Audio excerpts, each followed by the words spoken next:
বিশ্বনবী মক্কায় বসে বসে তাহাজ্জুদের সালাত পড়ে আল্লাহর কাছে দোয়া করলেন, আল্লাহুম্মা আইজ্জাল ইসলাম বিআহাব্বির রাজুলাইনি ইলাইক। ও আল্লাহ, দুইজন লোকের নাম বলবো, দুইজনের দরকার নেই, এই দুইজনের একজনকে আপনি ইসলামের সুশীতল ছায়া তলে এনে ইসলামকে বিজয় দান করে দেন। মুহূর্তের মধ্যে দোয়াটা কবুল করে নিয়েছে কে? বিশ্বনবী বললেন, আল্লাহ, দুইজনের নাম বলবো আজকের দোয়ায়।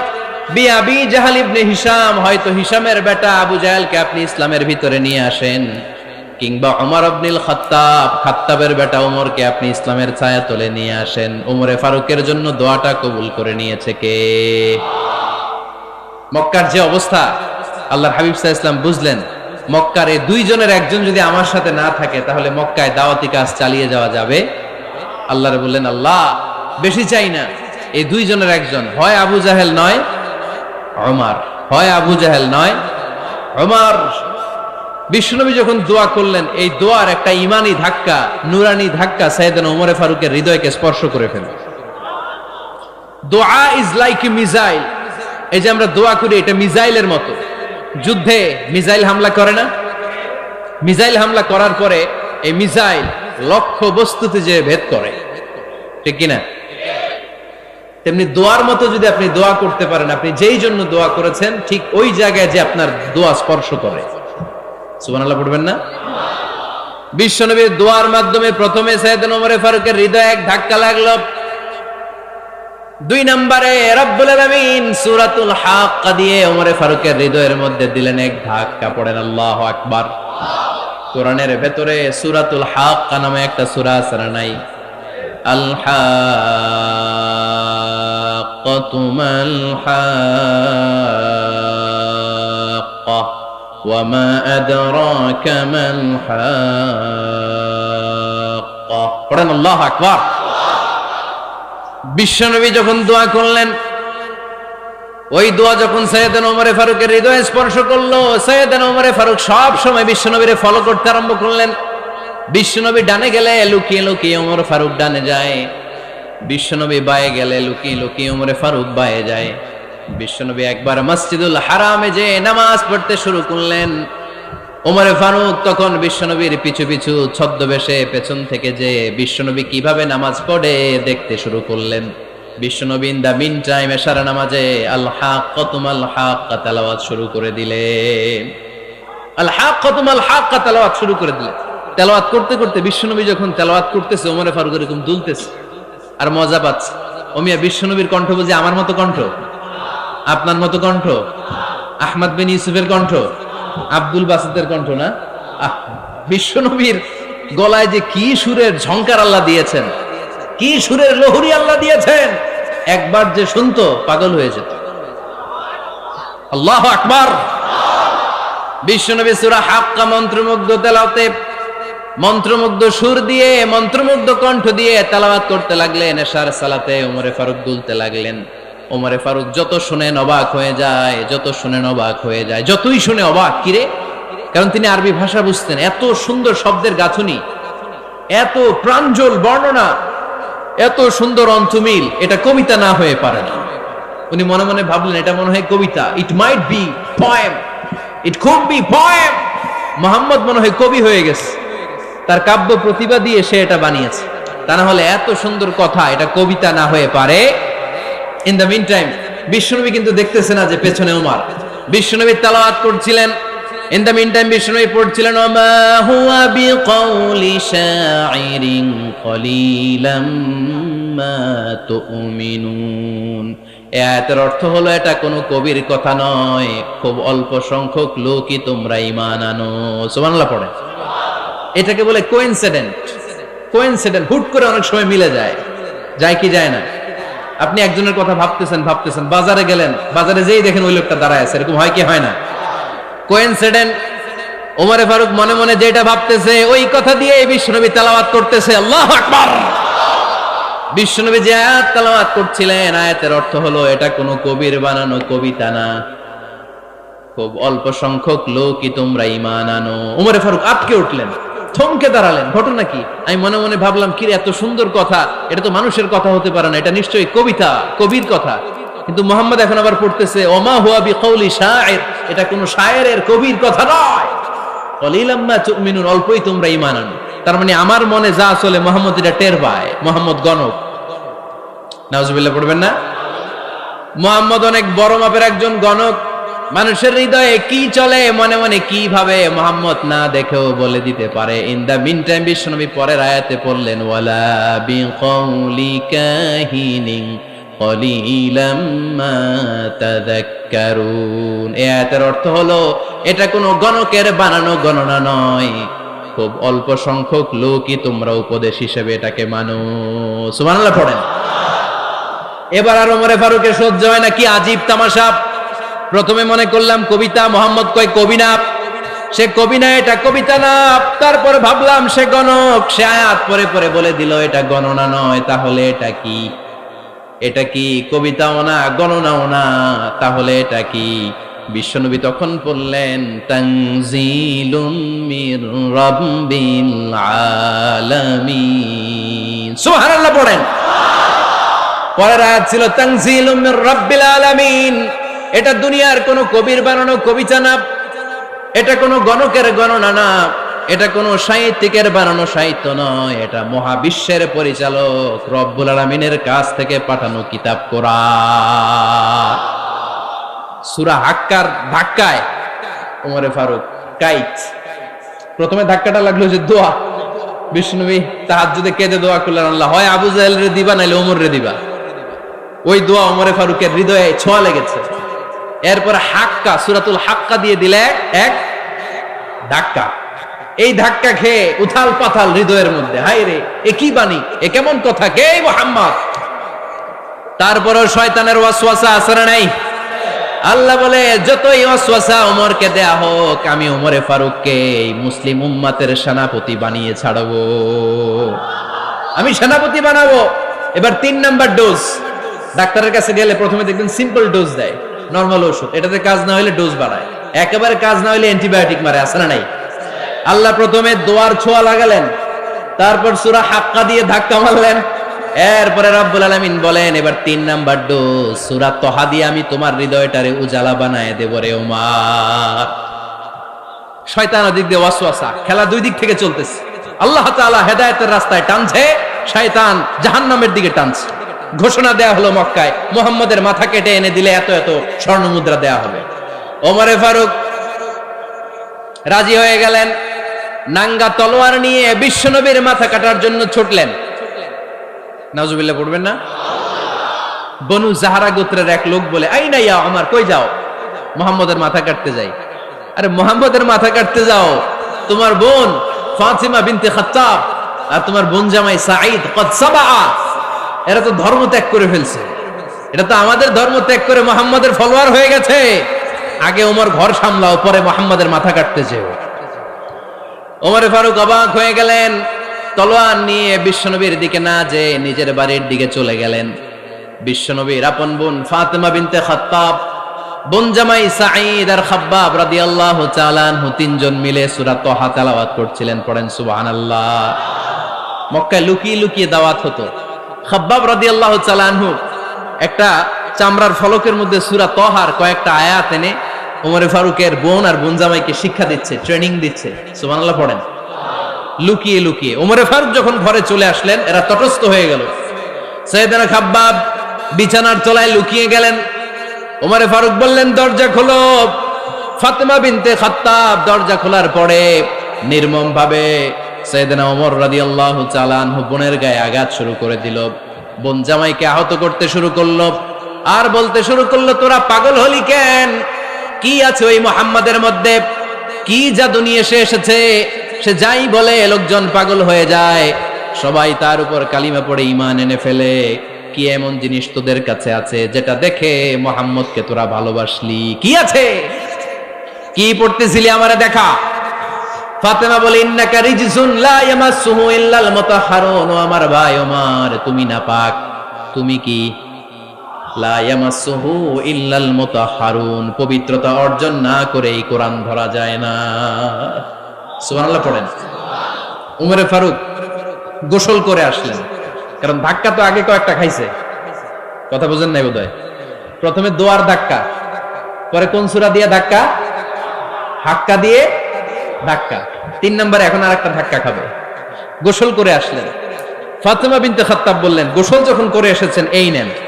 উমরে ফারুক এবার চামড়ার কাপড়ের মধ্যে সূরা তহার প্রথম আয়াতের দিকে নজর করলেন, নজর করেই কোরআনের প্রেমে পড়ে গেলেন। পড়েন সুবহানাল্লাহ। উমর ফারুক পড়তে আরম্ভ করলেন, তহা মা আনজালনা আলাইকাল কুরআনা লিতাশকা ইল্লা তাযকিরাতাল লিমান ইয়াখশা তানজিলাম মিম্মান খালাকাল আরদা ওয়াস সামাওয়াতিল উলা। সুবহানাল্লাহ পড়েন। উনি পড়তে আরম্ভ করলেন, তহা মা আনজালনা আলাইকাল কুরআনা লিতাশকা, এই কোরআনকে আমি তোমাদের হতভাগ্য জাতি হিসেবে দুনিয়ায় থাকার জন্য পাঠাই নাই। এটা রব্বুল আলামিনের পক্ষ থেকে এসেছে। যারা রবকে ভয় করে তাদের জন্য আছে উপদেশ। যিনি আকাশ বানিয়েছেন, জমিন বানিয়েছেন, ওই আল্লাহ তাআলা নিজেই এই কোরআন পাঠিয়েছেন। আওয়াজ করে পড়তে হবে আল্লাহু আকবার। উনি খুব ভালো আরবি জানতেন। সূরা তহা পড়ার পরে আর ধৈর্য ধারণ করতে পারে না। ওমর ফারুক ছোট্ট বাচ্চার মতো কান্না শুরু করে দিলেন। আল্লাহু আকবার। সূরা তহাটা হাতে নিয়ে, তলোয়ারটা হাতে নিয়ে বিশ্বনবীর দিকে ছুটতে আরম্ভ করলেন। আইনা মুহাম্মদ, কোথায় মুহাম্মদ? তোমরা আমাকে মুহাম্মাদের কাছে নিয়ে চলো। বিশ্বনবী তখন সাফা পাহাড়ের পাদদেশে দারুল আরকাম ইবনে আলকামের ঘরে লুকিয়ে লুকিয়ে কোরআনের দাওয়াত দিতেন। ওমরে ফারুককে পাগলের মতো ছুটে আসতে দেখে বিশ্বনবীর চাচা হামজা ইবনে আব্দুল মুত্তালিব বলল, নবী আপনি পালান। ওই যে খাত্তাবের বেটা ওমর আপনাকে অপমান করার জন্য, আক্রমণ করার জন্য তেরে এসেছে। সাহাবীরা বললেন, নবী আপনি পালিয়ে যান, আমরা সামাল দেব। বিশ্বনবী বললেন, না আমি পালাবো না, বরং তোমরা সরে যাও। ওমর ইবনে আল খাত্তাবকে আমার দরবার পর্যন্ত আসতে দাও। আমার তো মনে হচ্ছে ওই যে তাহাজ্জুদের নামাজ শেষে চোখের পানি ছেড়ে যে আমি আল্লাহর কাছে দোয়া করেছি, আজকে আমার ওই দোয়াটা কবুল হতে শুরু করেছে। আমার তো মনে হচ্ছে আমার দোয়া কবুল হবে, আসতে দাও। ওমর ফারুক এসে বললেন, আশহাদু আল্লা ইলাহা ইল্লাল্লাহ ওয়া আশহাদু আন্না মুহাম্মাদান আবদুহু ওয়া রাসূলুহু, আমি সাক্ষ্য দিলাম আল্লাহ ছাড়া কোনো ইলাহা নাই, নিশ্চয়ই আপনি আল্লাহর প্রেরিত বান্দা এবং রাসূল। পড়েন সুবহানাল্লাহ। ওমর ফারুক যখন কালিমা শাহাদা পড়ে মুসলমান হয়ে বিশ্বনবীর হাতে হাত রাখলেন, মুসলিম সাহাবীদের মধ্যে খুশি আর আনন্দের বন্যা বয়ে গেল। মুসলিম হাতে গোনা সাহাবারা আল্লাহর প্রশংসা করলেন। বিশ্বনবী সাইয়েদনা ওমর ফারুককে জড়িয়ে ধরলেন। ওমর ফারুক এবার বিশ্বনবীরে বললেন, নবী গো, আলাসনা আলাল হক, আমরা কি সত্যের উপরে আছি নাকি আমরা ভুলের উপরে আছি? বিশ্বনবী বললেন, বালা নাহনু আলাল হক, আমরাই সত্যের উপরে আছি। সুবহানাল্লাহ পড়েন। আলাসনা আলাল হক, নবী আমরা কি সত্যের উপরে নাই? হ্যাঁ অবশ্যই ওমর, তুমি সত্যের উপরে আছো। ওমর ফারুক বললেন, তাহলে ফাফিমাল ইখতিফা, তাহলে লুকায় লুকায় আর দাওয়াত দেব কেন? আমি তো কালিমা পড়ে ফেলছি, আসেন আমার সাথে বের হই। ফাফিমাল ইখতিফা, আর লুকায় লুকায় কেন? আসেন আমরা বাইরে বের হই। বিশ্বনবী বললেন, ওমর এটা মাক্কি জীবন, এখানে আমরা একটু গোপনে গোপনে দাওয়াত দিতে চাই। ওমরে ফারুক বলে, না, আমার দায়িত্ব, আমি একটা মিছিল দিতে চাই নবী। আল্লাহর নামের তাকবীর দিতে দিতে দারুল আরকাম থেকে শুরু করে মসজিদুল হারাম পর্যন্ত একটা মিছিল দিয়ে আমি মক্কা কাঁপায়া দেব। অনুমতি দেন। বিশ্বনবী দিতে চান। ওমর ফারুক অনেক বোঝানোর পরে স্বল্প পরিসরের একটা অনুমোদন পাওয়া গেল বিশ্বনবী সাল্লাল্লাহু আলাইহি ওয়াসাল্লামের কাছ থেকে। কিন্তু মিছিল যে দিবে, মিছিলের জন্য লোকের দরকার আছে না নাই? এখানে লোক নাই, আমি একাই মিছিল দিতেছি। এটা জমবে, মিছিল জমবে। খুঁজে উনি 11 জন মুসলিম সাহাবা পেলেন। কয়জন? ওমরে ফারুক বললেন, 11 জনই সই। এই 11 জন নিয়েই আমি আল্লাহর নামে তাকবীর দেব। 2 লাইন করলেন। কয় লাইন? 2 লাইন। পেছনে 6 জন, আর এই লাইনের নেতা বানালেন বিশ্বনবীর চাচা হামজাকে রাদিয়াল্লাহু তাআলা আনহু। আর সামনে 5 জন, তার আগে দাঁড়ালেন উনি নিজেই। তাহলে 6 6 12।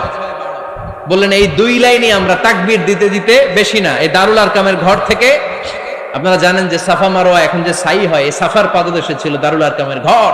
উনি বলেন এখান থেকে ওই যে কাবার গিলাফ দেখা যায়, কাবার গিলাফ পর্যন্ত আমরা এই তাকবীর নিয়ে ওখানে যাব। সুবহানাল্লাহ পড়বেন না? ওখানে উনি দাঁড়িয়ে ছোট্ট একটা ভাষণ দিয়েছিলেন। উনি বলেছিলেন, মান আরাদা আন তাসকুলা উম্মু ওয়া ইয়াতামা ওয়ালাদু ওয়া তারমিলা যাওজাতুহু ফালিয়াসুদ্দানি। খেয়াল করে শুনেন, কান দুইটা খরগোশের কানের মতো খাড়া করেন। উনি এক বাক্যের একটা ভাষণ দিলেন। ভাষণ দিতে জানলে বড় ভাষণ দেয়া লাগে না। এক বাক্যের ভাষণ দিয়ে গোটা বিশ্বকে ঝাঁকুনি মারা যায়। চিল্লায় বলো ঠিক কিনা? ওমর ফারুক এক বাক্যের একটা ছোট্ট ভাষণ দিলেন, মান আরাদা আন তাসকুলা উম্মু। কে আছো মায়ের এই মক্কায়, কে আছো মায়ের বুক খালি করতে চাও? ইয়াতামা ওয়ালাদু, কে আছো বাচ্চাগুলারে, নিজের সন্তানগুলোরে ইয়াতিম বানাতে চাও? কে আছো তারমিলা যাওজাতুহু, নিজের স্ত্রীকে বিধবা বানাতে চাও? ফালিয়াসুদ্দানি, বুকের পাটা থাকলে আমি ওমর রে থামাও। ফালিয়াসুদ্দানি, দেখি মক্কায় কার এত বড় বুকের পাটা। কে আছো মায়ের বুক খালি করতে চাও, সন্তান রে এতিম বানাতে চাও, স্ত্রীকে বিধবা বানাতে চাও? ফালিয়াসুদ্দানি, পারলে আমারে ঠেকাও। এই বলে উনি আল্লাহু আকবার, আল্লাহু আকবার, আল্লাহু আকবার বলে স্লোগান শুরু করে দিলেন। এক এক স্লোগানে মক্কার মরুজমিন থারথার করে কাঁপতে আরম্ভ করলো। এই মিছিল মক্কার কেউ দেয় নাই। মিছিলের আওয়াজ শুনে আবু জাহেল বাইরিস, উতবা বাইরিস, শাইবা, ওয়ালিদ ইবনে মুগিরা সব বের হয়েছে। কিরে, আমার এলাকায় এত বড় স্লোগান, কার এত সাহস? বের হয়ে দেখে মিছিলের সামনে ওমর। ওমর রে দেখে দিছে এক দৌড়। কারণ ওমরে ফারুককে থামানোর মতো বাপের বেটা মক্কায় দ্বিতীয়টা কেউ ছিল না। আওয়াজ করে বলেন ঠিক কিনা? ওমরে ফারুক আল্লাহু আকবার, আল্লাহু আকবার বলে স্লোগান দিতে দিতে মসজিদুল হারামের ভেতরে ঢুকে গেল। কাবার গিলাফ ধরার পরে সেদিন মিছিল থেমেছে। ওই আল্লাহর নামের স্লোগান সেদিন কেউ থামাতে পারে নাই, কিয়ামত পর্যন্ত কেউ থামাতে পারবে না। চিল্লায় বলো ঠিক কিনা? ওই রকম একটা ওমরের দরকার, আমাদের বেশি চাই না। জোরে বলেন ঠিক কিনা? দাও খোদা দাও আমায় আবার ওমর দারাজ দিল, দাও খোদা দাও আমায় আবার ওমর দারাজ দিল, দাও আলীর মতো বীর সেনানি, আলীর মতো বীর সেনানি জাগাতে নিখিল, দাও খোদা দাও আমায় আবার ওমর দারাজ দিল। সুবহানাল্লাহ পড়েন। একটা ওমর লাগবে। চিল্লায় বলেন কয়টা? ওই ওমরের অপেক্ষায় বাংলাদেশ সহ গোটা মুসলিম উম্মাহ, ঠিক কিনা? একটা ওমরই যথেষ্ট। আমাদের সেন্ট্রাল লিডারশিপ নাই তো, আমাদেরকে এদিকে লাথি মারলে আমরা ওইদিকে যাই, ওদিক থেকে গুতা মারলে আমরা এদিকে যাই। আমাদের রিপ্রেজেন্টেটিভ, আমাদের প্রতিনিধিত্ব করার মতো কোন কেন্দ্রীয় লিডারশিপ নেতৃবৃন্দ গোটা বিশ্বে নাই, ঠিক কিনা? আমরা সেই ওমরে ফারুকের অপেক্ষায়, আমরা সেই ইমাম আল মাহদির অপেক্ষায়। এই ওমরে ফারুক আমাদের মডেল, ঠিক কিনা? থার্ড ইন পজিশন এই পুরা উম্মতের মধ্যে ওনার পজিশন নাম্বার 3। 1 নাম্বার পজিশন বিশ্বনবীর, কার? 2 নাম্বার পজিশন কার? আবু বকর। 3 নাম্বার পজিশন কার? ওমরে ফারুকের। বিশ্বনবী বলতেন লা নবিয়্যা বা'দি, লা নবিয়্যা বা'দি, আমার পরে কোনো নবী নাই। ওয়ালা রাসূলা, আমার পরে কোনো রাসূলও নাই। আমার নবীর পরে আর কোনো নবী আছে? আমার নবীর পরে আর কোনো রাসূল আছে? এই যে কাদিয়ানি যে একটা সম্প্রদায় আছে, এরা কি মুসলিম নাকি অমুসলিম? মুসলিম সম্প্রদায়ের সাথে এদের কোনো সম্পর্ক নাই। চিল্লা বলেন ঠিক কিনা? এরা যদি মুসলমান হতে চায়, আমার নবী দ্য লাস্ট মেসেঞ্জার বিশ্বনবীকে খাতামুন নবী হিসেবে সংবাদ সম্মেলন করে গোটা বিশ্বকে জানাই দিতে হবে, তারপরে তাদেরকে আমরা মুসলিম হিসেবে স্বীকৃতি দিব। চিল্লায় বলেন ঠিক কিনা? তা না হলে তারা কোন ধর্মের এটাকে জানাই দিতে হবে। No inferiority complex, no identity crisis. Identity ক্রাইসিসে থাকা যাবে না। আপনারা কোন ধর্মের এটা জানায় দেন। আপনারা বিশ্বনবীরও শেষ নবী মানবেন না, আবার মুসলিম বলেও নিজেদেরকে ট্যাগ লাগাতে চাইবেন। সাধারণ মুসলমানরা এটা এই ধোঁকাবাজি মানে না। চিল্লায় বলেন ঠিক কিনা? আমার নবীর পরে কোনো নবী নাই, আমার রাসূলের পরে কোনো রাসূল নাই, ঠিক কিনা? আল্লাহর হাবিব বলতেন লাউ কানা বা'দি নাবিয়্যুন লাকানা উমর, তবে আমার পরে যদি নবী হওয়ার যোগ্যতা কারো থাকে, আমার ওমরের ওই যোগ্যতা আছে। সুবহানাল্লাহ পড়েন। প্রভু তুমি বলেছো রাসূল দেবে না, বলনি দেবে না ওমর, বলনি দেবে না হামজা তারি, খালিদ বিজয় তুমি বলেছ রাসূল দেবে না। সুবহানাল্লাহ পড়েন। এজন্য আমরা একটা ওমর চাই। কয়টা? বেশি লাগবে? নেতার মতো নেতা কয়টা লাগে? জোরে বলেন কয়টা?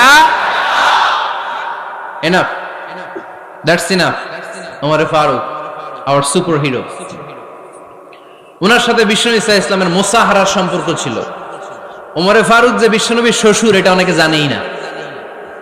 ওমর ফারুক রাদিয়াল্লাহু তাআলা আনহু বিশ্বনবীর শ্বশুর ছিলেন। এটা আজকে নতুন শুনছেন, কে কে হাত তোলেন? দেখছেন হুজুর? সঠিক বলছি না আমি? অনেকে আমরা জানি না। মাশাআল্লাহ, জানতে লজ্জা নাই, শিখতে লজ্জা নাই। লজ্জা হচ্ছে অজ্ঞতায় আর মূর্খতায়, ঠিক কি না? আমরা শিখতে রাজি আছি। যে কথা বলে আমরা তার ছাত্র। আমার আগে হুজুর কথা বলতেছিলেন, আমরা ছিলাম ছাত্র। এখন আমি কথা বলতেছি, এখন আমরা সবাই হয়ে গেছি ছাত্র, ঠিক কি না? যিনি বলেন তিনি শিক্ষক, বাকিরা আমরা ছাত্র, ঠিক কি না? চার খলিফার দুই খলিফা, ইসলামের চার খলিফার দুই খলিফা বিশ্বনবীর মেয়ের জামাই, আর বাকি দুই খলিফা বিশ্বনবীর শ্বশুর। সুবহানাল্লাহ পড়েন। সাইয়েদনা আলী রাদিয়াল্লাহু তাআলা আনহু, সাইয়েদনা উসমান যুন-নূরাইন বিশ্বনবীর মেয়ের জামাই। উসমান রাদিয়াল্লাহু তাআলা আনহুর কাছে বিশ্বনবী দুই মেয়েকে বিয়ে দিয়েছিলেন। একজন মারা যাওয়ার পরে আরেকজন। বিশ্বনবী বলেছেন এরপরে আরেকটা থাকলে ওইটারও বিয়ে দিতাম। সুবহানাল্লাহ পড়বেন না? দুইজন ছিল মেয়ের জামাই আর দুইজন ছিল শ্বশুর। সাইয়েদনা আবু বকর শ্বশুর, বিশ্বনবীর স্ত্রী আম্মাজান আয়েশা রাদিয়াল্লাহু তাআলা আনহার বাবা। বিশ্বনবীর স্ত্রী আম্মাজান হাফসা রাদিয়াল্লাহু তাআলা আনহার বাবা ছিল সাইয়েদনা ওমর ফারুক। চিল্লায় পড়েন আল্লাহু আকবার। জানো তো পজিশন না? সাইয়্যিদু কুহুলিল জান্নাহ। জান্নাতে যত নারীরা যাবে, নারীদের সর্দারিনী হবে সাইয়্যিদাতুনা ফাতেমা রাদিয়াল্লাহু তাআলা আনহা।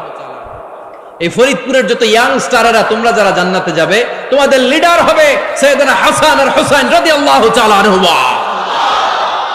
আর বয়স্ক মুরব্বীরা যারা জান্নাতে ঢুকবেন, আপনাদের লিডার হবে সাইয়েদনা আবু বকর আর সাইয়েদনা ওমর ফারুক রাদিয়াল্লাহু তাআলা আনহু। সুবহানাল্লাহ পড়তে পারলেন না? ওমর ফারুক এটা সাধারণ কোনো ক্যারেক্টারিস্টিক্স নয়। ওনাকে আল্লাহ তাআলা নলেজও দিয়েছেন, আবার দিনদারিও দিয়েছেন। আমার দিনী ভাইয়েরা খেয়াল রাখবেন, কোন আলেমের মধ্যে বা কোন নেতার মধ্যে যদি এই দুইটার সমন্বয় আপনি পান, যে তার জ্ঞানও আছে আবার দিনদারিও আছে, he belongs the knowledge and he belongs the তাকওয়া, সে গোটা বিশ্বকে জয় করে ফেলবে, ঠিক কি না? যার মধ্যে জ্ঞান আছে, যার মধ্যে তাকওয়া আছে, তারে কেউ থামায় রাখতে পারে? ওমর ফারুককে এই দুই নেয়ামত দিয়ে ধন্য করেছে কে? সহিহ বুখারীর বর্ণনা, বিশ্বনবী সাহাবীদের সামনে একটা স্বপ্নের কথা বলছেন। বিশ্বনবী বললেন, আমি স্বপ্নে দেখলাম আমার আঙ্গুলের ফাঁকা থেকে দুধ বের হচ্ছে, আমি তৃপ্তি সহকারে দুধ খেলাম। খাওয়ার পরে দেখলাম আঙ্গুলের মধ্যে একটু দুধ লেগে আছে। আমার আঙ্গুলে অতিরিক্ত লেগে থাকা দুধটা আমি ওমর ফারুকের মুখের মধ্যে লাগিয়ে দিলাম। সাহাবারা বললেন, ইয়া রাসূলুল্লাহ, ইয়া হাবিবাল্লাহ, মাযা আওয়ালতা বিহি, এই স্বপ্নের আপনি কি ব্যাখ্যা করলেন, আমরা তো বুঝলাম না। বিশ্বনবী বললেন, আওয়ালতু বিহি আল ইলম, আমি এই দুধ দিয়ে জ্ঞানের ব্যাখ্যা করেছি, কারণ ওমরকে আল্লাহ যেই জ্ঞান দিয়েছে গোটা বিশ্বের কাউকে এত জ্ঞান দেয় না। এজন্য স্বপ্নে যদি কেউ দেখেন যে আপনি দুধ খাচ্ছেন, তার মানে আল্লাহ তাআলা আপনার জ্ঞান বাড়ায় দিবে।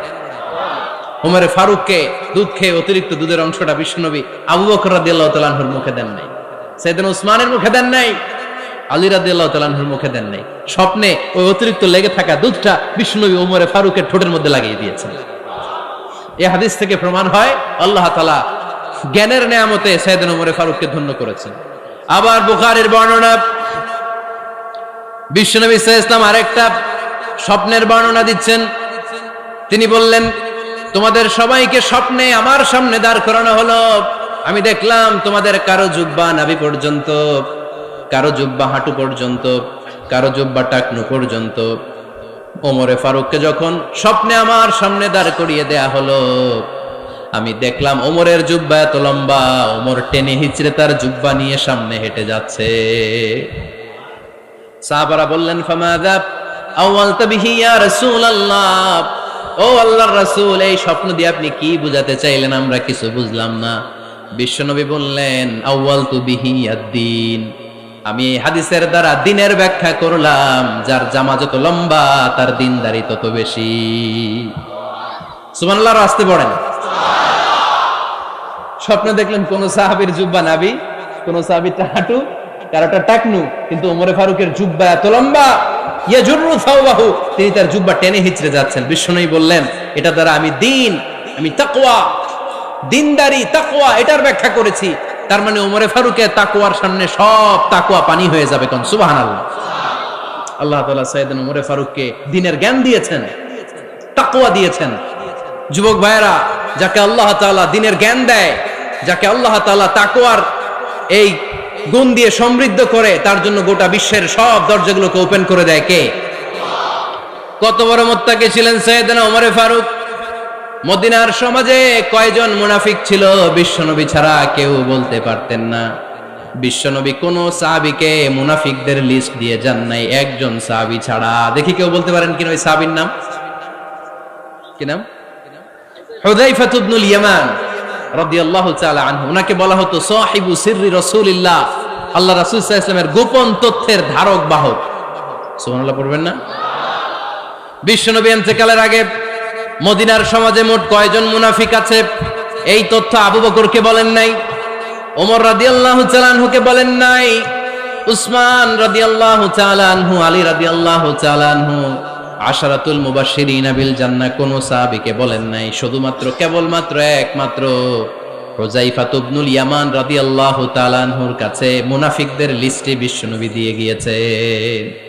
সুবহানাল্লাহ পড়েন। মদিনায় কারা কারা মুনাফিক কেউ জানতো না, হুযায়ফা ছাড়া। কে ছাড়া? নামটা আজকে মুখস্থ করেন, যাতে অন্য কোনো ওয়াজে কেউ জিজ্ঞেস করলে বলতে পারেন।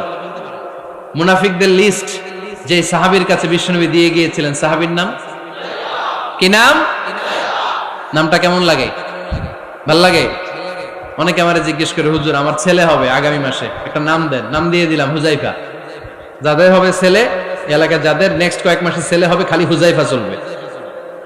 কি চলবে? ভাল লাগে? নামটা ভাল লাগে? রাইখেন, অনেক সুন্দর নাম। উনি জানতেন মুনাফিক কারা। দেখেন ওমরে ফারুকের তাকওয়ার লেভেলটা কত হাই।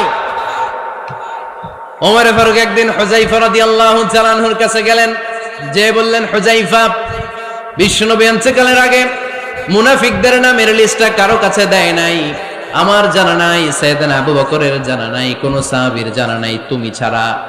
আমি তোমার কাছে জানতে চাই, আমি ওমরের নামটা ওই মুনাফিকদের খাতায় আছে কিনা আমার একটু বলো। আমার ওমরের নামটা ওই মুনাফিকদের লিস্টিতে একটু আছে কিনা, নামটা একটু বলো। যদি থাকে আমি ভালো হয়ে যাব। আমি নেফাকি দূর করে পাক্কা মুমিন হতে চাই। আমার নাম যদি মুনাফিকের লিস্টে থাকে আমি তো শেষ। হুযায়ফা চোখের পানি ছেড়ে দিয়ে বলে, আমিরুল মুমিনিন, কেমন প্রশ্ন করলেন আপনি? আপনি বিশ্বনবীর শ্বশুর, এই উম্মতে আপনার পজিশন 3 নাম্বার। আপনারে মুনাফিকরা ভয় পায়, শয়তান আপনারে ভয় পায়। আপনি জান্নাতে সব বয়স্ক লোকদেরকে নিয়ে জান্নাতের মধ্যে আগে আগে ঢুকবেন, কেমন করে মুনাফিকদের কাতারে আপনার নাম থাকতে পারে ওমর? সুবহানাল্লাহ পড়ে। কি বিনয়ী, কি তাকওয়া। হুযায়ফাকে যে ধরতেন, হুযায়ফা একটু বলো না আমার নামটা মুনাফিকদের লিস্টিতে আছে কিনা। ওমরে ফারুকের যদি এই টেনশন থাকে যে আমি মুনাফিক হয়ে গেলাম কিনা, আমাদের এই টেনশন থাকার দরকার আছে না নাই? হ্যাঁ, যেন সব সময় আল্লাহর কাছে দোয়া করতে হবে, আল্লাহ তুমি নেফাকি থেকে আমাদেরকে বাঁচাও। আরো জোরে পড়েন আমিন। আপনারা ওঠা বসা শুরু করলেন কেন? অনেক রাত হয়ে গেছে তাই? জি হ্যাঁ, শেষ করে দেই তাহলে না? যে অনেকের কষ্ট হচ্ছে মনে হচ্ছে। হ্যাঁ, এক নম্বরে যাচ্ছে এটা সব মুখস্থ দেখি। হ্যাঁ, 1 নাম্বার, 2 নাম্বার, 3 নাম্বার। 1 নাম্বার হইল পেশাবখানা, 2 নাম্বার পায়খানা, 3 নাম্বার নাকি এইটা?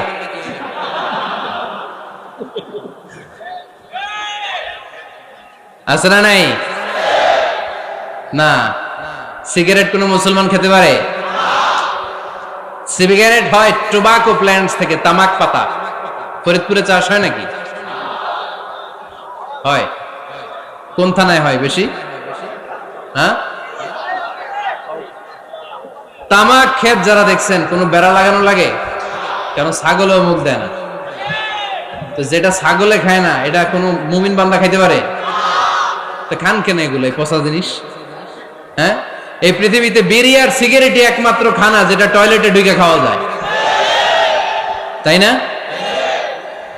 পৃথিবীতে সিগারেট আর বিড়ি একমাত্র খাবার। রাগ করবেন না যারা খান, রাগ করেন না, আবার একটু কমন সেন্সটা কাজে লাগানোর জন্য, চিন্তার জন্য বলতেছি।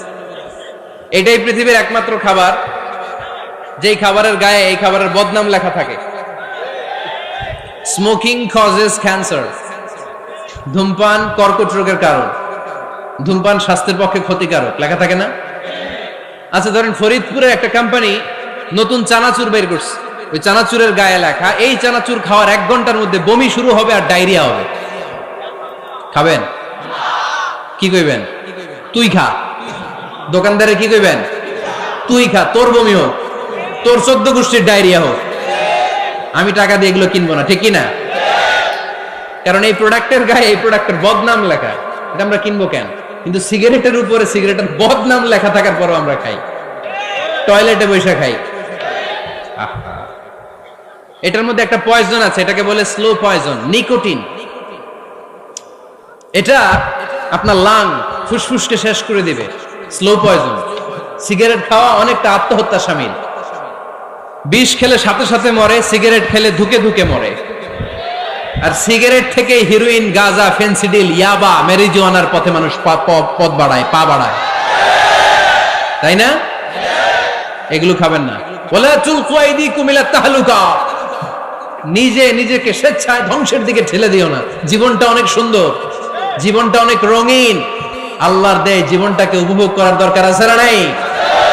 এই জন্য সিগারেটকে এই ফরিদপুরের প্রোগ্রাম থেকে আমরা আজকে নো বলে দিলাম। কি বলে দিব? আওয়াজ করে সবাইকে আমরা সবাই একসাথে বলবো, সিগারেটকে কি বললাম? মনে থাকবে না? মাহফিলের প্যান্ডেল থেকে বাইর হয়ে আবার ইয়েস, হ্যাঁ না, ইয়েস করা যাবে না। সিগারেটকে কি বললাম? নো। ওমর ফারুক রাদিয়াল্লাহু তাআলা আনহু, আমাদের সুপার হিরো, আমাদের সবাই বলেন আমাদের, উনি কত বড় সুপার হিরো শুনেন। উনি জুমার খুতবা দিচ্ছেন। কি দিচ্ছেন? মসজিদে নববীতে খুতবার মাঝখানে হঠাৎ বললেন, ইয়া সারিয়াতাল জাবাল, ইয়া সারিয়াত ইবনে জানিমিল জাবাল। এই কথা বলেই আবার খুতবা দিতে শুরু করলেন। উনার এই ইয়া সারিয়াত ইবনে জানিমিল জাবালের সাথে আগের কথারও কোনো মিল নাই, পরের কথারও কোনো মিল নাই। জুমার নামাজের পর মুসল্লি সাহাবারা ধরলেন, বললেন, ইয়া আমিরাল মুমিনিন। খুতবার মাঝখানে হঠাৎ করে ইয়া সারিয়াত ইবনে জালিমিল জাবাল বলে আপনি চিৎকার করলেন কেন? আপনার এই বাক্যের সাথে আপনার খুতবার আগের বাক্যের কোনো মিল নাই, আপনার খুতবার পরের বাক্যেরও কোনো মিল নাই। এই কথা আপনি কারে বললেন? কারে উদ্দেশ্য করে বললেন? এই কথার তাৎপর্য কি আমাদেরকে বুঝিয়ে বলেন। ওমর ফারুক বললেন, আমি যখন খুতবা দিচ্ছি আমি দেখতে পেলাম ওই যে কয়েক মাস আগে আমি আমার মুসলিম সেনাবাহিনী পারস্যে আক্রমণের জন্য পাঠিয়েছি, বর্তমান ইরান, ইরানের ওই বিশাল এলাকাতে পারস্যে আমি আমার ব্যাটালিয়ন পাঠিয়েছি।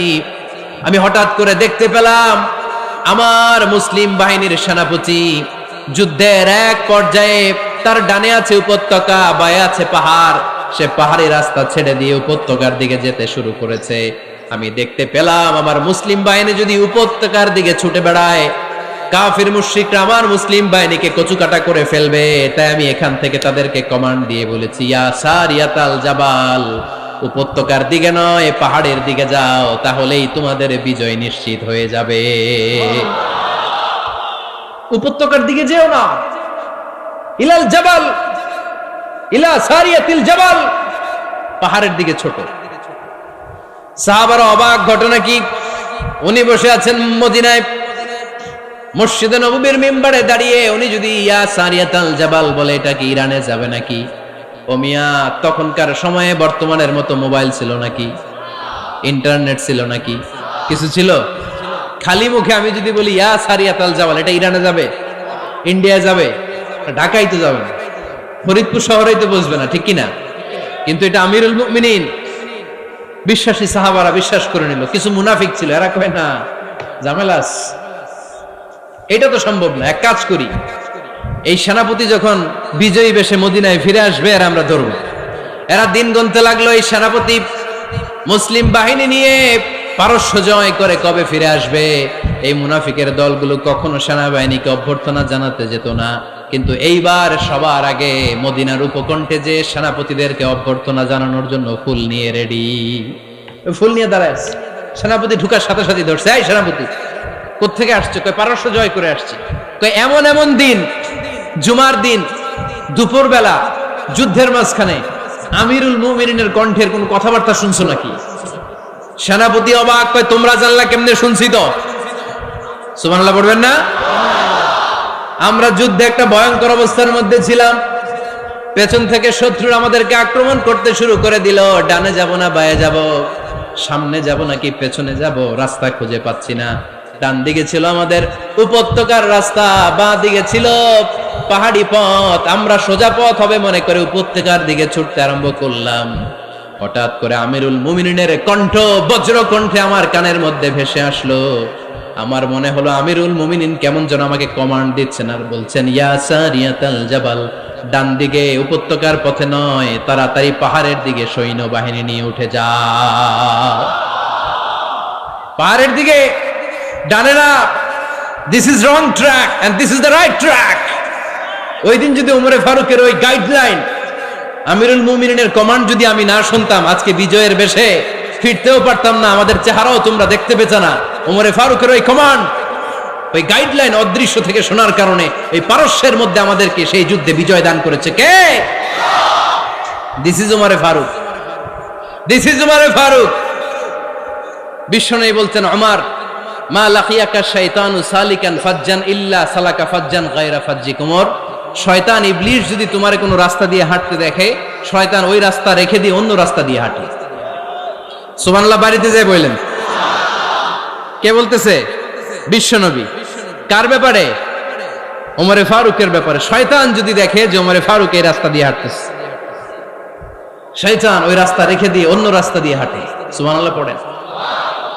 রাত্রিবেলা আমরা আমাদের বাচ্চা ছেলে মেয়েদেরকে যখন খাওয়াই, বাচ্চারা খেতে চায় না, এরকম হয় আপনাদের ফরিদপুর এলাকায়?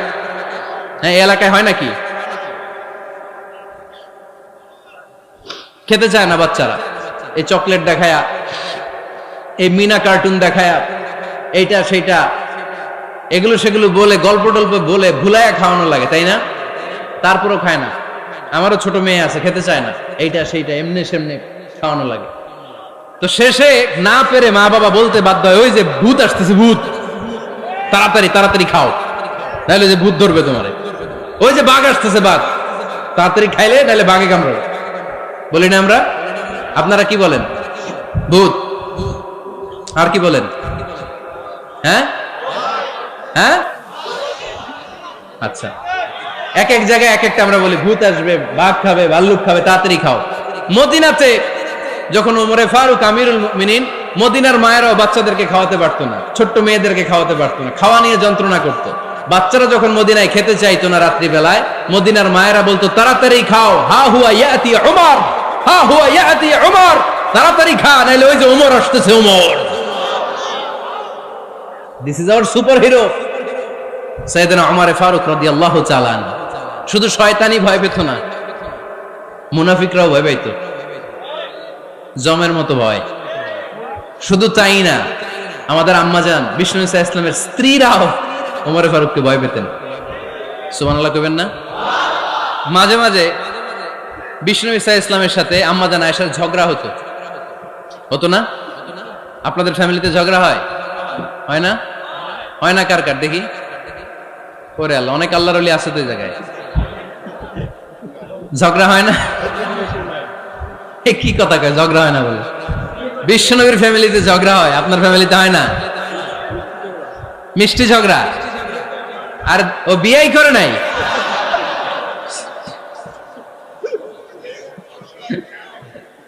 ঝগড়া তো হবেই, দাম্পত্য জীবনের মজাটাই তো এখানে। কখনো ঝগড়া, কখনো আনন্দ, একটু বৃষ্টি, একটু রোদ, একটু হাসি, একটু কান্না, ভালো লাগা ভালোবাসা শেয়ার করে নেয়া, মিলেমিশে একাকার হয়ে যাওয়া। ঠিক কিনা? তো আল্লাহর হাবিব সাল্লাল্লাহু আলাইহি ওয়াসাল্লামের সাথে আম্মাজান আয়েশার ঝগড়া হতো। তো একদিন ঝগড়া হয়ে দুইজন রেগে আছে। খবরদার দুইজন রেগে থাকবেন না, আবার একজন রাগলে আরেকজন থেমে যাবেন, কারণ এই ছোট্ট ঝগড়া থেকে এটা অনেক সময় বিচ্ছেদের দিকে গড়ায়। আমার প্রিয় ফরিদপুরবাসী, ভাবি রেগে গেলে আপনি রাইগেন না, ওই দিন আপনি একটু ঠান্ডা থাকেন। আবার আপনি রেগে গেলে, আমার মাইকের আওয়াজ যদি ভাবিরা শুনেন, আপনারা রেগে যায় না, একটু ঠান্ডা থাকবেন। দুইজনে রেগে গেলে তো তৃতীয় বিশ্বযুদ্ধ শুরু হবে, তাই না? একজন রেগে গেলে আরেকজন ঠান্ডা, কারণ এই সামান্য ঝগড়া থেকে ইগোর কারণে এটা বিচ্ছেদ আর ডিভোর্স পর্যন্ত গড়ায়। আর শয়তান এখানে উস্কানি দেয়, কারণ ইমানদারদের ফ্যামিলি ভাঙতে পারলে শয়তান সবচেয়ে বড় খুশি হয়, আর ইমানদারদের ফ্যামিলি টিকে থাকলে খুশি হয়ে যায় কে? আম্মাজান আয়েশা রাদিয়াল্লাহু তাআলা আনহার সাথে বিষ্ণু ইসা ইসলামের ঝগড়া হতো মাঝে মাঝে। একবার ঝগড়া হলো, বিষ্ণু ইসা ইসলামের রাগ, আম্মাজান আয়েশাও রাগ। বিষ্ণুই বললেন, আয়েশা ঝগড়া করে আর কতক্ষণ থাকবো, আসো মিটমাট করি। আয়েশা রাদিয়াল্লাহু বললেন, ঠিক আছে মিটমাট করবো। তো বিষ্ণু ইসা ইসলাম বললেন, মিটমাটের জন্য কারে ডাকবো? ওমর রে ডাকি। কয় না, ওমর রে না, ওমর গালিজ, ওমর অনেক রাগে, আমার ডর লাগে। কয় তাহলে তোমার আব্বারে ডাকি। কয় ডাকেন। কি খুশি, মেয়েদের মধ্যে অভ্যাসটা আছে না নাই? তাহলে তোমার আব্বারে ডাকি, ডাকেন। ডেকে নিয়ে আসা হলো। আবু বকর রাদিয়াল্লাহু তাআলা আনহু দাঁড়ালেন, আম্মাজান আয়েশা দাঁড়ালেন, বিশ্বনবীও দাঁড়ালেন। বিশ্বনবী বললেন, আয়েশা তোমার আব্বা আসছে, এবার ঘটনা খুলে বলার পালা, তুমি বলবা নাকি আমি বলবো? আম্মাজান আয়েশা বললেন, আপনি বলেন, তবে ওয়ালা তাকুল ইল্লা হাক্কান, যেটা ঘটছে ওইটাই বললেন, মিথ্যা কথা কইেন না। আবু বকর রাদিয়াল্লাহু তাআলা রেগে মেগে আগুন, কি এই কথা তুমি কেমন করে বলো? বিশ্বনবীকে মিথ্যা কথা কখনো বলবে? রেগে মেগে দিলেন মেয়ের গালে এক চড়। বানিয়ে বলতেছি না, মুসনাদ আহমদ ইবনে হাম্বলের হাদিস। বাবার হাতের থাপ্পড়কে আম্মাজান আয়েশা উল্টে বললেন। সাইয়েদনা আবু বকর রাগে গড়গড় করছেন, আবার মারার জন্য তেড়ে গেলেন। এবার বাঁচার জন্য আম্মাজান আয়েশা বিশ্বনবীর পিছনে যে আশ্রয় নিলেন, বিশ্বনবী বাঁচানোর জন্য দুই হাত মেলে দাঁড়িয়ে গেলেন। পড়েন সুবহানাল্লাহ। বিশ্বনবী যখন দুই হাত মেলে দাঁড়িয়ে গেলেন, সাইয়েদনা আবু বকর রাদিয়াল্লাহু আনহু থেমে গেলেন। সাইয়েদনা আবু বকর রাদিয়াল্লাহু তাআলা আনহু ঘর থেকে বের হয়ে বারান্দায় দাঁড়ালেন। পড়েন সুবহানাল্লাহ। এবার বিশ্বনবী আম্মাজান আয়েশার কাছে যেয়ে বলেন, ইয়া আয়েশা কাইফা রাআইতিনি আনকাসতুকি মিনার রাজুল, দেখছো কেমনে বাঁচাইলাম? আমি না থাকলে ভর্তা বানাই ফেলতো আজকে। আমি বাঁচাইছি তোমারে, আমি, আমার লগে ঝগড়া করো তুমি। লজ্জায় পড়ে আম্মাজান আয়েশা খিলখিল করে হেসে দিলেন, বিশ্বনবীও হেসে দিলেন। দুইজনের হাসির মধুর আওয়াজ শুনে সাইয়েদনা আবু বকর বাইরে থেকে অবাক, কিরে এতক্ষণ না ঝড় তুফান, এখন দেখি হাসি।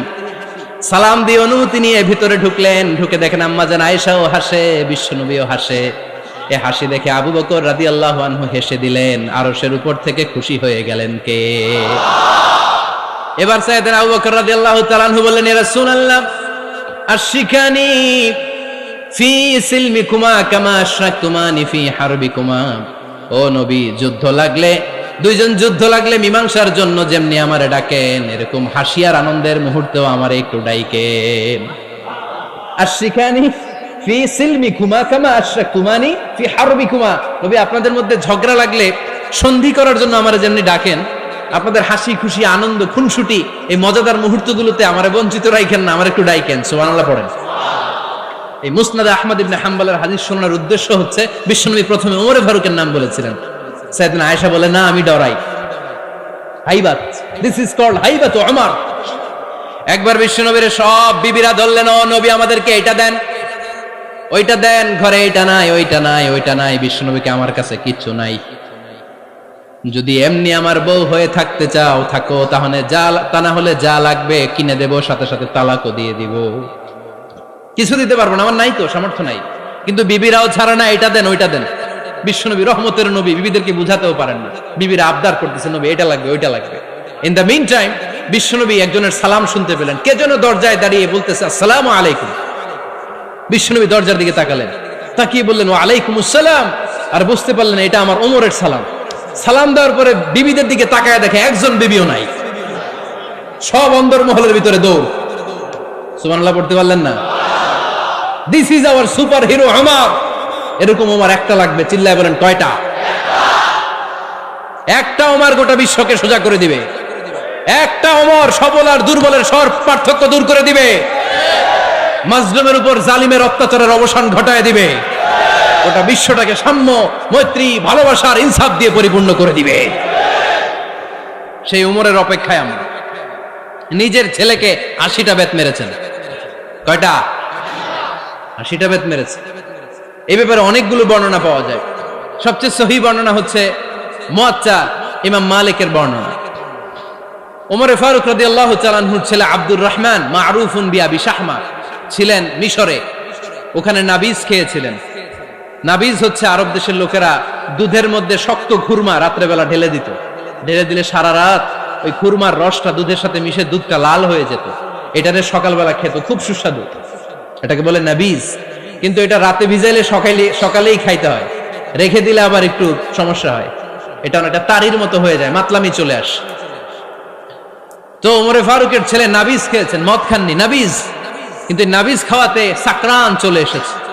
সাকরান চলে আসাতে এটা যখন প্রমাণিত হয়েছে, আমর ইবনুল আস রাদিয়াল্লাহু তাআলা আনহু নাকি 80 বেত মেরেছেন মিশরে। কয় বেত? নিয়ম হচ্ছে সবার সামনে, কিন্তু সবার সামনে না মেরে একটু গোপনে মেরেছে। এই তথ্য যখন ওমরে ফারুকের কাছে এসেছে, উনি বললেন না, মারতে হবে সবার সামনে, আলাদা মাল্লা কেন? ও মদিনায় ফিরে আসলে আমি আবার 80টা মারব। মদিনায় ফিরে আসার পরে সাইয়েদনা ওমরে ফারুক ওই আগের 80টারে আর ধরেন নাই, নিজ হাতে আবার 80টা বেত মেরেছেন। এই বেত মারার 1 মাস পরে এই আবু শাহমা ইন্তেকাল করেছে। অনেক ঐতিহাসিক বলে এই বেতের আঘাতে মরেছে, কেউ কেউ বলেছে নিজের রোগের কারণে মরেছে। কিন্তু দিস ইজ দ্য ইনসাফ সিস্টেম অফ ওমর। নিজের ছেলে বলে ছেড়ে দেয় নাই। এখন নিজের ছেলে হইলে 7 খুন মাফ, নেতার ছেলে হইলে 10 খুন মাফ, এলাকার মোড়লের ছেলে হইলে 10 খুন মাফ। নো পার্সিয়ালিটি ইন ইসলাম। ইসলামে পার্সিয়ালিটি নাই। আপনি নেতার ছেলে হন, আপনি বিজনেস ম্যাগনেটের ছেলে হন, আপনি যেই হন না কেন, ইসলামের দৃষ্টিতে সবাই সমান। চিল্লায় বলেন ঠিক কিনা? বানু মখজুমিয়া গোত্রের এক নারী চুরিতে ধরা পড়ল। সাহাবারা বললেন, নবী, মদিনার সবচেয়ে ভেরি প্রেস্টিজিয়াস এন্ড ডিগনিফাইড ফ্যামিলির মেয়ে, আপনি হাত কাটেন না, কারণ ইসলামের নিয়ম চুরি করলে কি কেটে দাও? বিশ্বনবী বললেন, বলো কি? হাত না কাটার জন্য তোমরা আমাকে রেকমেন্ড করছো? এটা আল্লাহর আইন। পৃথিবীর কেউ রেকমেন্ড করলো শোনার ক্ষমতা আমার নাই, কারণ আইনটা দিয়েছে কে? লাউ কানাত ফাতিমাতু বিনতি মুহাম্মাদিন সারাকাত লাকাতা মুহাম্মাদুন ইয়াদাহা। আরে বনু মাকসুমিয়া মেয়ে তো দূরের কথা, আমার কলিজার টুকরা ফাতেমাও যদি আজ চুরিতে ধরা পড়তো, তার হাত কেটে দিতে আমি 1 মিনিটও দেরি করতাম না। দিস ইজ ইসলাম। এই হচ্ছে ওমরে ফারুকের মানাকিব। এরকম ওমরে ফারুক কয়টা লাগবে? আওয়াজ করে বলতে হবে, কয়টা লাগবে? একটা লাগবে। এই সাইয়েদনা ওমরে ফারুক মদিনার প্রথম চিফ জাস্টিস ছিলেন। সর্বপ্রথম উনার পরামর্শে সাইয়েদনা আবু বকর রাদিয়াল্লাহু তাআলা আনহু কোরআনকে সংকলন করেছেন। আমরা এই যে কোরআন পড়ি 30 পারা, এমদাদিয়া লাইব্রেরির 114টা সূরা, কত সুন্দর সন্নিবেশ করা হয়েছে, এখানে সাজানো হয়েছে। আল্লাহর হাবিব সাল্লাল্লাহু আলাইহি ওয়াসাল্লামের সময় কি এরকম কোরআন ছিল নাকি? ছিল না। খেজুর পাতার মধ্যে, গাছের বাকলের মধ্যে, ওটের বড় হাড্ডির মধ্যে আর পাথরের মধ্যে খোদাই করা কোরআন ছিল। সাইয়েদনা আবু বকরের সময় রাদিয়াল্লাহু তাআলা আনহুর সময় যুদ্ধ হলো, 70 জন হাফেজ সাহাবী ইন্তেকাল করলেন। সাইয়েদনা আবু বকর রাদিয়াল্লাহু তাআলা আনহুকে ডেকে ওমরে ফারুক বললেন, ও আবু বকর, এইভাবে হাফেজে কোরআন সাহাবীরা যদি দুনিয়া থেকে বিদায় হয়ে যায়, আল্লাহর কোরআনও তো বিদায় হয়ে যাবে। আমার পরামর্শ হলো আপনি সব বয়োজ্যেষ্ঠ সাহাবীদেরকে একসাথে করে কোরআনের সব কাগজগুলোকে একসাথে করে একটা নির্ধারিত কপির মধ্যে কোরআনকে সংকলন করে ফেলেন। সাইয়েদনা আবু বকর বললেন, যেটা আমার নবী করে না, এটা আমি কেমনে করি? কিন্তু ওমরে ফারুক নাছরবান্দা বলে না, এটা করলে কোনো খারাপ হবে না, ভালোই হবে। মুসলিম উম্মার জন্য এক জায়গায় কোরআন সন্নিবেশিত থাকবে, আপনি করেন। সাইয়েদনা আবু বকর রাজি হয় না, ওমরে ফারুকও ছাড়ে না। ওমরে ফারুক বলতে বলতে বলতে বলতে এমন ভাবে সাইয়েদনা আবু বকর রাদিয়াল্লাহু তাআলা আনহুকে ধরলেন, সব শেষে সাইয়েদনা আবু বকর ওমরে ফারুকের কথায় কোরআন সংকলনে রাজি হয়ে গেলেন। পড়েন সুবহানাল্লাহ। উনি বললেন, ওমর যখন আমাকে বারবার বুঝাতে লাগলো, আল্লাহ তাআলা আমার হৃদয়টা ওমরের কথা শোনার জন্য খুলে দিলেন। আল্লাহ তাআলা কেমন যেন আমাকে ইলহাম করলেন, আবু বকর করো, এই কাজের মধ্য দিয়ে আমি আমার কোরআনকে গোটা বিশ্বে জীবিত রেখে দেব। This is Umar. এই যে আমরা হিজরি সনের যে আমরা গণনা করি, এই হিজরি সনের প্রবর্তক হচ্ছে সাইয়েদনা ওমর ফারুক। সাইয়েদনা ওমর ফারুক এই হিজরি সনের গণনা শুরু করেছেন। সাহাবারা বলল, আমিরুল মুমিনিন, খ্রিস্টানদের ঈসাই সন আছে, আমাদের মুসলমানদের কোনো সন নাই। আমাদের একটা সন থাকলে আমাদের জিজিয়া নিতে, আমাদের যাকাতের টাকা উত্তোলন করতে অনেক সুবিধা হবে। ওমর ফারুক বললেন, তাহলে কোন সালকে হিজরি, কোন সালকে মুসলিম সাল হিসেবে আমরা ঘোষণা দিতে পারি? একজন বলল, আমার নবী যেই সালে জন্মগ্রহণ করেছেন ওই সালে। ওমর ফারুক বললেন, না, আমার নবীর জন্ম আমাদের জন্য খুশির দিন, কিন্তু এটা আমাদের জন্য প্রেরণা নয়, প্রেরণা নবীর কাজে, ঠিক কিনা? আরো কিছু সাহাবারা বলল, তাহলে যেই সালে আমার নবী ইন্তেকাল করেছে ওইটারে প্রথম সাল ধরেন। ওমর ফারুক বললেন, না, যেদিন তিনি ইন্তেকাল করেছেন এটা আমাদের দুঃখের দিন, এটা আমাদের প্রেরণা নয়। আমাদের প্রেরণা হচ্ছে বিশ্বনবীর ত্যাগ, তিতিক্ষা আর কাজের মধ্য দিয়ে। জোরে কোন ঠিক কিনা? ওমর ফারুক বললেন, যেদিন বিশ্বনবী ইসলাম রক্ষায় নিজের মাতৃভূমি ছেড়ে মক্কা থেকে মদিনায় গিয়েছেন, ওই দিনটাকে হিজরি প্রথম দিন ধরে আমরা হিজরি সাল গণনা করে শুরু করে দেব। ওইটাই হচ্ছে হিজরি সন। সেখান থেকে হিজরি সনের প্রবর্তন করেছেন সাইয়েদনা ওমর ফারুক রাদিয়াল্লাহু তাআলা আনহু। এই যে স্টেট গভর্নমেন্ট, এই যে প্রিজন, জেলখানা, ক্যান্টনমেন্ট, সচিবালয়, গণভবন, বঙ্গভবন, মুক্তিযোদ্ধাদের ভাতা, রাষ্ট্রীয় ভাতা, এই সব নিয়ম কানুন সাইয়েদনা ওমর ফারুক তার রাষ্ট্রীয় আমলে তিনি নিজে করেছেন। চিল্লায় পড়েন আল্লাহু আকবার। মুসলমানদের আলাদা কারেন্সি, নিজস্ব মুদ্রা ব্যবস্থা নিজে চালু করেছেন। সৈনিকদের মধ্যে যারা বিবাহিত, প্রতি 6 মাস অন্তর অন্তর 1 মাসের ছুটি কাটাতে তারা ফিরে আসবে, সাইয়েদনা ওমর ফারুক চালু করেছেন। চিল্লায় আওয়াজ করে পড়েন আল্লাহু আকবার। এই যে আমরা 20 রাকাত সালাতুত তারাবি পড়ি রমাদানে, পড়েন না আপনারা? এটা সাইয়েদনা ওমর ফারুক চালু করেছে। সুবহানাল্লাহ পড়তে পারলেন না? কোরআনে মোট 22টা আয়াত আছে যেখানে সাহাবারা ইনডিসিশনে ভুগছিলেন। বিশ্বনবীর মত একটা, ওমর ফারুকের মত আর একটা। এই 22 জায়গায় আল্লাহ তাআলা বিশ্বনবীর মতের পক্ষে আয়াত নাজিল না করে ওমর ফারুকের মতের পক্ষে কোরআনের আয়াত নাজিল করেছেন। আওয়াজ করে পড়েন আল্লাহু আকবার। এদিকে উঠলেন কেন আপনারা? যারা উঠছেন আমার দিকে তাকান।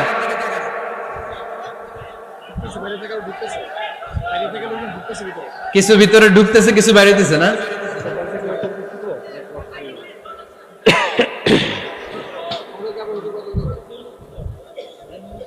সাইয়েদনা ওমর ফারুক, আমরা সাহাবীদের জীবন চরিত পড়তে চাই না, কত যে অনুপ্রেরণামূলক দৃষ্টান্ত সাইয়েদনা ওমর ফারুক আমাদের জন্য রেখে গিয়েছেন।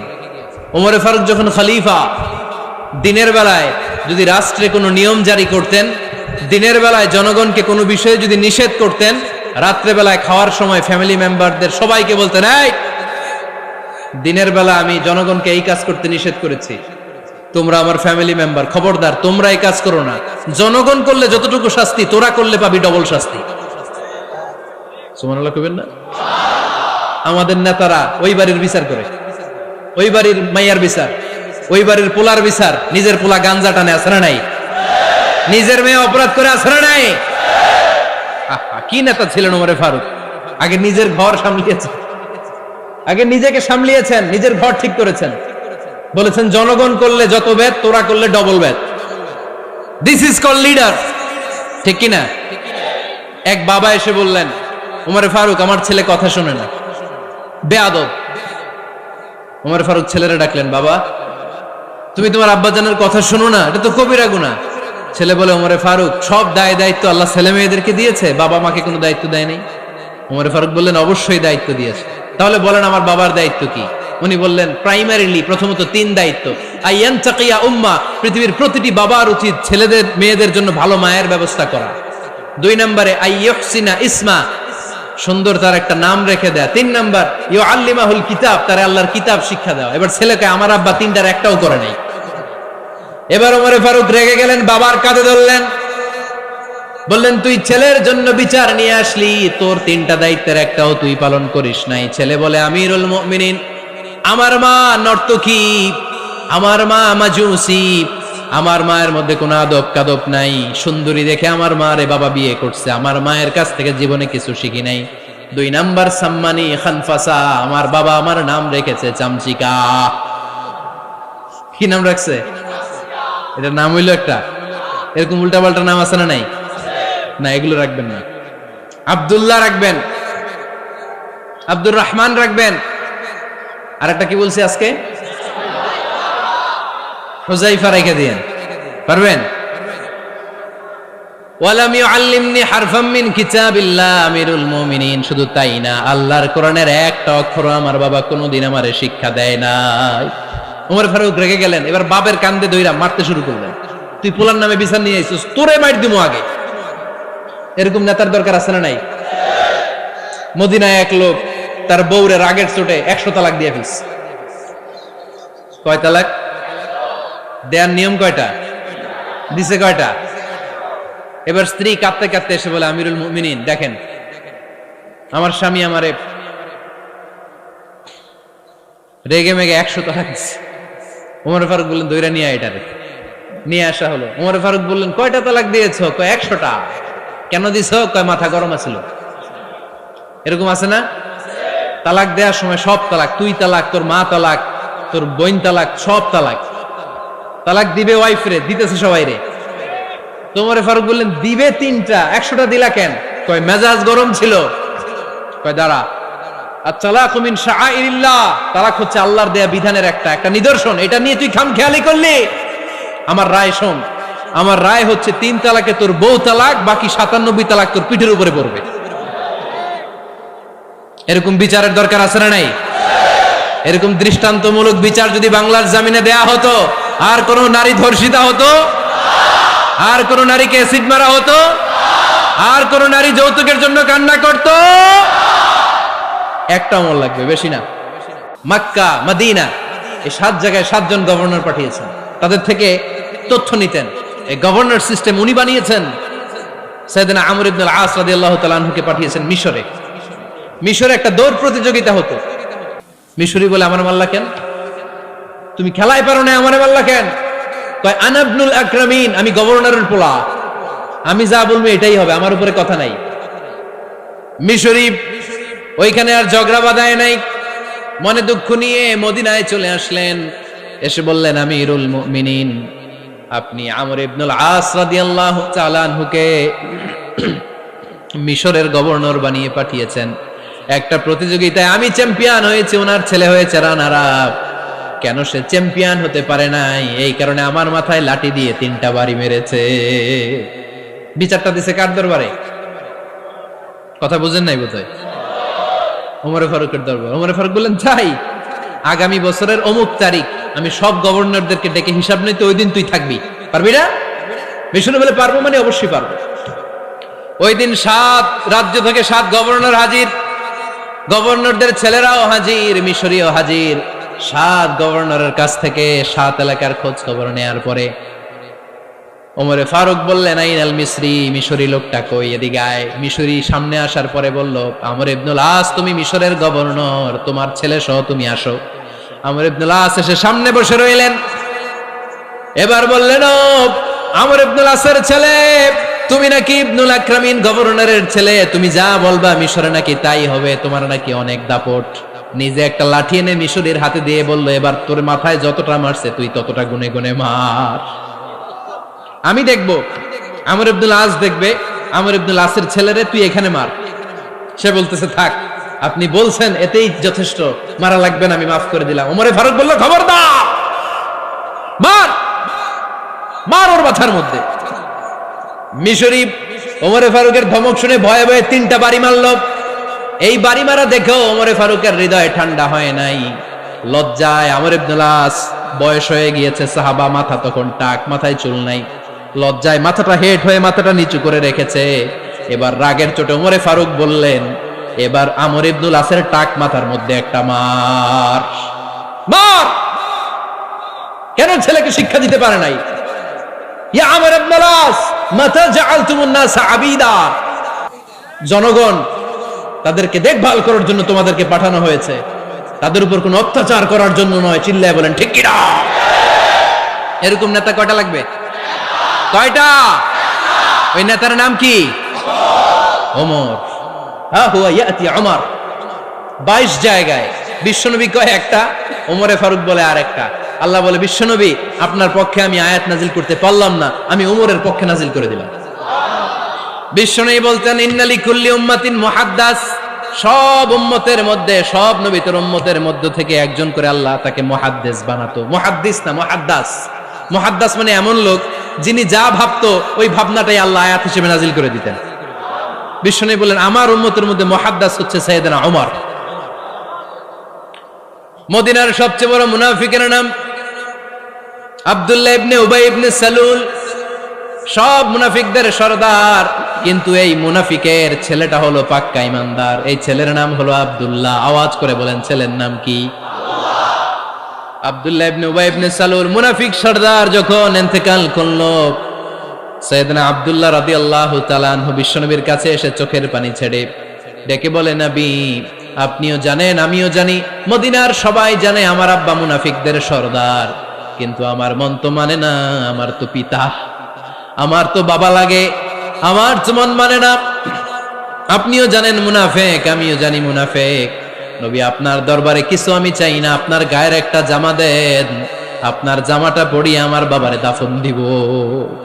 এর উসিলায় যদি আমার আব্বারে আল্লাহ মাফ করে দেয়, দয়ার নবী মায়ের নবী জামা খুলে দিয়ে দিলেন। পড়েন সুবহানাল্লাহ। আব্দুল্লাহ রাদিয়াল্লাহু তাআলা আবার আবদার চললেন, নবী জানি আমার বাবা মুনাফিক, কিন্তু আমার তো বাবা, আপনার দরবারে ফরিয়াদ, আপনি নিজে যে আমার বাবার জানাজার নামাজে ইমামতি করবেন। দয়ার নবী মায়ার নবী জানাজার নামাজে যেতে চাইলেন। ওমরে ফারুক বললেন, নবী না, খবরদার আপনি উবাই ইবনে সালুলের জানাজায় যাবেন না। বিশ্বনবী জোর করে যেতে চাইলেন। সাইয়েদনা ওমরে ফারুক বিশ্বনবীর জামা পেছন থেকে টেনে ধরলেন। আল্লাহু আকবার, টেনে ধরলেন, যাবেন না আপনি। ওমরে ফারুকের হাত থেকে হ্যাচকা টান মেরে জুব্বা টান দিয়ে বিশ্বনবী জানাজায় চলে গেলেন।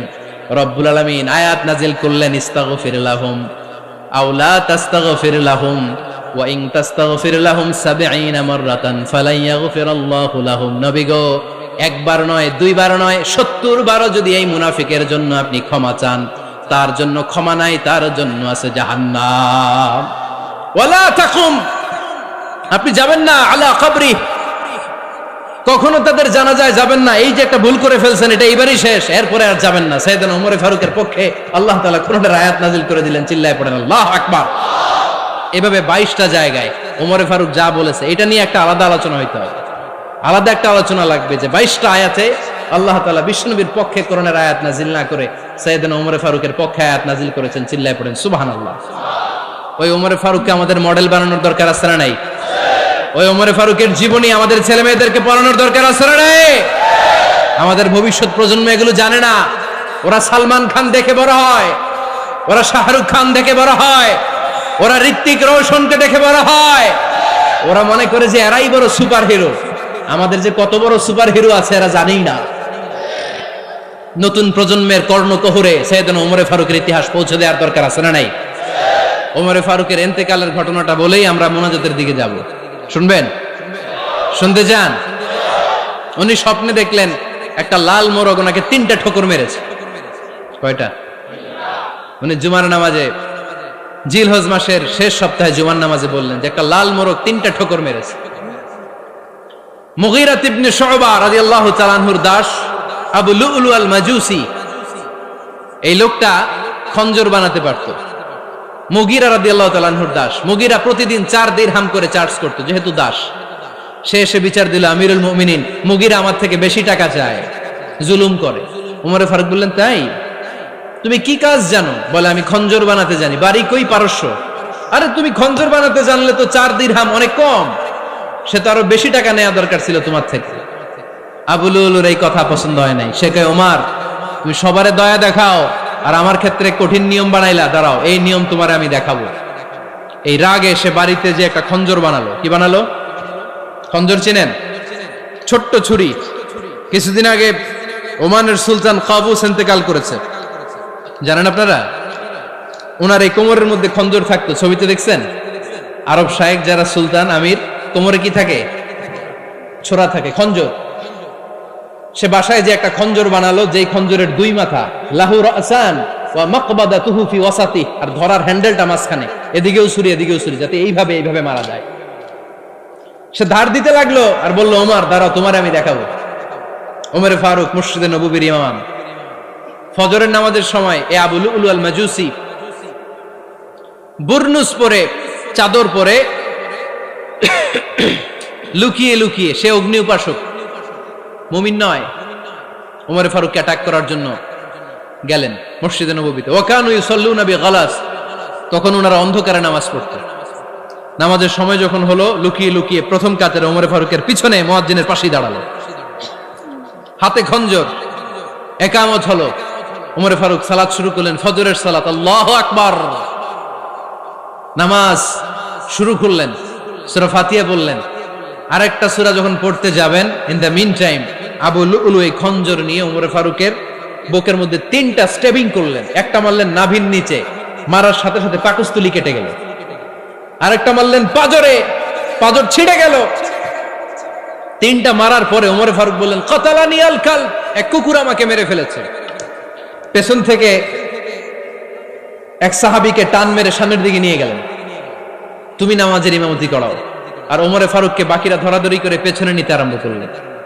আর এই আত্মাই আক্রমণ যে করেছে, সে কাতারের মাঝখান দিয়ে যেতে আরম্ভ করলো আর 2 দিকে ছুরি মারতে আরম্ভ করলো। 13 জন সাহাবীর গায়ে ছুরি মেরেছে, 7 জন সাহাবা স্পট ডেথ, জায়গায় মৃত্যু।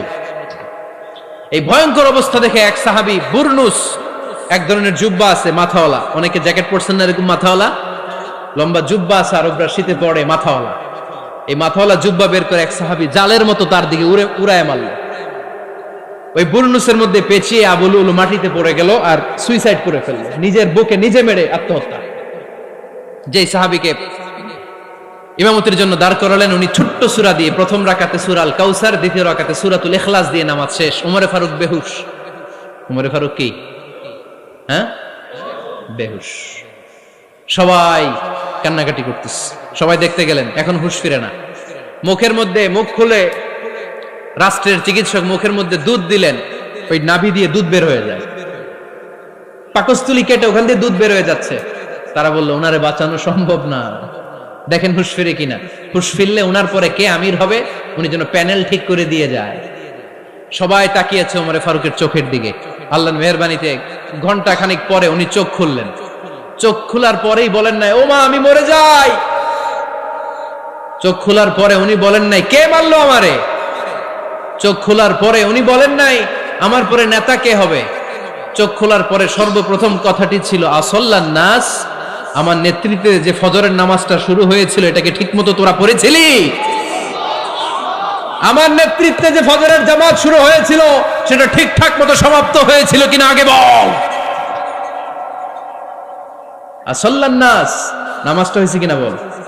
সুবহানাল্লাহ বলতে পারলেন না? This is Omar, hour super hero. নেতা অনেকগুলো লাগে না, এরকম নেতা একটাই যথেষ্ট, যে গোটা বিশ্বকে কাঁপায় দিতে পারে। চিল্লায় বলো ঠিক কিনা?